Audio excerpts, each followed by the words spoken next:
ಕಲ್ಟ ಸಿನಿಮಾದ 4 ಹಾಡುಗಳು super duper hit ಆಗಿದೆ, ಜನ ಅದನ್ನು ಸ್ವೀಕರಿಸಿದ್ದಾರೆ ಸರ್.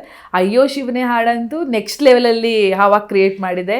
ರೀಲ್ಸ್ಗಳ ಮೇಲೆ ರೀಲ್ಸು ಅವೆಲ್ಲ ನೋಡಿದಾಗ ನೀವು ಯಾವ ರೀತಿ ಎಂಜಾಯ್ ಮಾಡಿದ್ರಿ ಅಂತ ಹೇಳಿ. ತುಂಬ ಖುಷಿ ಆಗುತ್ತೆ, ಯಾಕಂದರೆ ನಾವು ಇದಕ್ಕೆ ತಾನೇ ನಾವು ಎಲ್ಲ ಹಗಲು ರಾತ್ರಿ ಕಷ್ಟಪಡೋದು.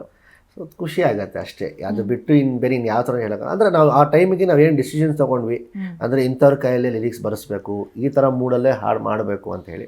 ಸೊ ಅದು ಸಾರ್ಥಕ ಅನ್ಸುತ್ತೆ ಎಫರ್ಟ್ಸ್ ಹಾಕಿದ್ದು. ಬಟ್ ಇಫ್ ಯು ರಿಮೆಂಬರ್, ನಾವು ಸಾಂಗ್ ರಿಲೀಸ್ ಆಗಿ 2 ದಿನ ಮುಂಚೆ ಆದ್ಮೇಲೆ ಇಲ್ಲೇ ಕೂತಾಗ ಅಯ್ಯೋ ಪಿಕಪ್ ಆಗುತ್ತೋ ಇಲ್ವೋ, ಏನಾಗುತ್ತೋ ಇಲ್ವೋ ಅಂತ ಸಿಕ್ಕಾಪಟ್ಟೆ ಟೆನ್ಷನ್ ಅಲ್ಲಿ ಇದ್ವಿ. ಸ್ಲೋ ಇತ್ತು, ಸ್ವಲ್ಪ ಸ್ಲೋ ಇತ್ತು, ಬಿಕಾಸ್ ಮೆಲೋಡಿ ಸಾಂಗ್ ಅಲ್ವಾ.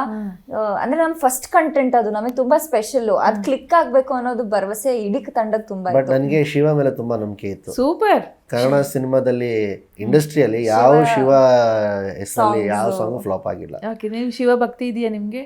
ಎಲ್ಲರೂ ನಾನು ರೆಸ್ಪೆಕ್ಟ್ ಮಾಡ್ತೀನಿ. ನಾನು ಆ ಥರ ಈ ಥರ ಅಂತ ಭೇದ ಭಾವ ನನಗೆ ಏನೂ ಇಲ್ಲ.